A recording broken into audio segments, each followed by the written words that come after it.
As followers of Jesus, how do we neither withdraw from the world nor assimilate to it? That's the question I want you to have in your head as we take a look at this second part of the Sermon on the Mount. How do we not merely, assimilate to the world, but at the same time, how do we not, withdraw from it entirely?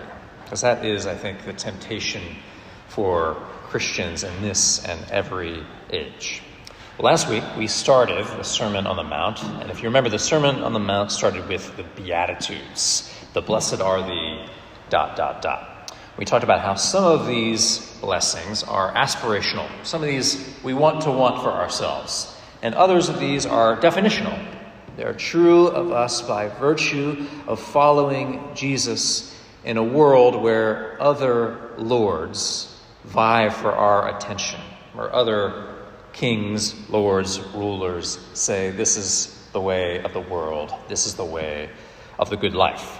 Some of the definitional Beatitudes, if you remember, were, blessed are the poor in spirit, blessed are those who mourn, blessed are those who are persecuted. Again, we said last week, it's not saying it's good for you to be in mourning. Many of you are in mourning in one way, shape, or form or another today. It's also not saying it's a good thing to go out and try to be persecuted, to be reviled or slandered. It's also not saying it's a good thing to be poor in spirit. These definitional Beatitudes are what's true of you and me, again, by virtue of following a king and a kingdom in a world that so often says, get what's yours. Might makes right. Or being right is what matters more than anything else in the world. Now, again, we also talked about how this upside-down kingdom, this kind of flipping upside down of value, so to speak, right? Of saying, blessed are those who are poor in spirit, blessed are those who are mourn, blessed are those who are persecuted. What it's also saying, what Jesus is saying, is that our faith is not a faith of karma. You would think, right, if karma is your modus operandi, that if you are mourning, if you are poor in spirit, if you are persecuted, if things aren't going your way, then you probably did something to deserve it. And Jesus is saying, though people have said that from time immemorial, that is not the case. That is not the case for followers of the way, followers of Christ. So, when things aren't going our way, it doesn't mean we've necessarily done something wrong. In fact, it very well might mean we're doing something right. For once again, look where doing something right landed him. I don't wish that upon any of us, but I think that on one level can put to rest some of the things in your head. Maybe you don't have a one-to-one correspondence of what karma is, but a lot of us have some kind of system of karma in our head. Even my atheist friend says, he's a law of attraction guy. He's always kind of sort of talking about karma, and he doesn't really believe in much of anything. It's just in the air we breathe, especially here in the U.S. What are some of the aspirational Beatitudes that we talked about? We talked about how Jesus is saying, be merciful. We talked about how in the ancient world, mercy was not a value. Mercy wasn't something you wanted. Again, we talked about the Odyssey. Christopher Nolan's doing that movie. Go see it, or go read it, because I don't know what he's going to do with it. Can't wait to see it. But if you read Homer's Iliad, the Odyssey, you read Virgil's, mercy is not a value. Mercy is not what you want. But Jesus is saying, followers of Jesus, this kingdom way, the good life, is to be merciful. It's to be a peacemaker. It's to hunger and thirst for righteousness. We mentioned how, from the very beginning of the gospel, right, Joseph, Mary's husband, was deemed righteous by virtue of the fact that he was merciful to Mary before he knew the whole story. So, those are two things, right? It's definitional. It is by virtue of being in a world, in a place where the values of our kingdoms are not like Jesus Christ. But also aspirational. These are things that you and I want, to be merciful, to be peacemakers, to hunger and thirst after justice. Or at least we sort of kind of want these. But most importantly, what we said, and the reason why I'm spending so much time with the preamble to this Sunday's sermon is because this Sunday's sermon is doing something very similar. most importantly, we said that the Beatitudes define Jesus. He is the one who was merciful. He was the peacemaker. He was the one who hungered and thirsted after righteousness. But even definitionally, he was the one who was poor in spirit, who mourned, who was persecuted, even to a cross of wood. And what that means for you and for me is that whether these things are definitionally true of you and me, or we want these things, is that there is one who's already done it for us and on our behalf. There's only one who's done it perfectly, and he's done it for you, and he's done it for me. That message, that first part of these 3 chapters of the Sermon on the Mount, leads into what we read this morning. So if the Beatitudes talked about those who are blessed, again, they're not, here's how to be blessed. No, by virtue of being a follower of Jesus, you are blessed. And out of this blessing, these blessings, today we read about what these blessings mean. You heard it just a second ago. You are the salt of the world. You are the light of the world. Notice, just like the Beatitudes, it doesn't say, be salt. It doesn't say, be light. This is true of you and me by virtue of being followers of the way, by virtue of being subjects to a king and a kingdom, first and foremost. You and I are not first and foremost Americans or Canadians or wherever you're from. That allegiance is not primary. Our primary allegiance as Christians, believe it or not, is to a king and a kingdom. But thanks be to God that it's to a king who would rather go against himself than us. Thanks be to God that it's a king who refuses to seize power, to coerce by force. And this Lord, the one who did it all on your behalf and mine, says that not only are you and I blessed, but we are salt and light. Again, this is true of you whether you feel it or not. He says, this is who you are. Those other things that you sometimes do are not actually true of you. They're not actually true of me.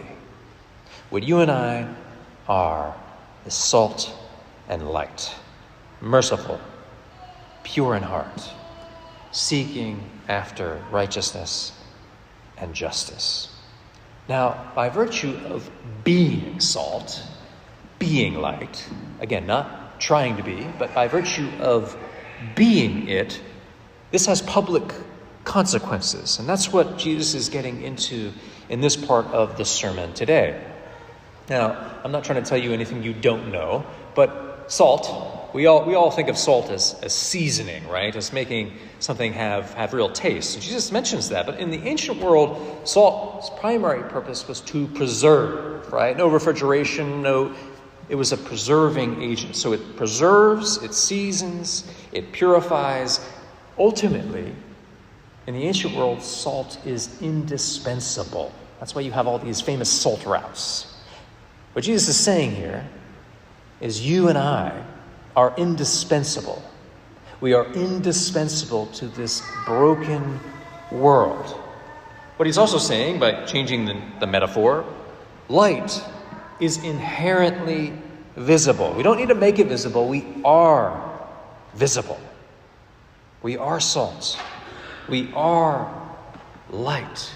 And the warning that comes here, if you're reading closely, about salt losing its taste is not about moralism. It's not saying, hey, you need to try harder. What it's saying is we have a real calling. We have a real purpose. We can take this seriously. Maybe you're here today and you don't feel like you have much of a purpose. Maybe you're working for the man. I mean, it could be that you're making a whole lot of money. Good for you. But is it fulfilling you? Now, if you're out there and your vocation fulfills you, awesome. But again, all of our jobs are secondary to our ultimate calling, our ultimate vocation, and that is to be salt and light. And not just to be it, but we are it already. And the way Jesus talks about salt losing its taste, because salt doesn't really lose its taste, he's making it sound like it's nearly impossible.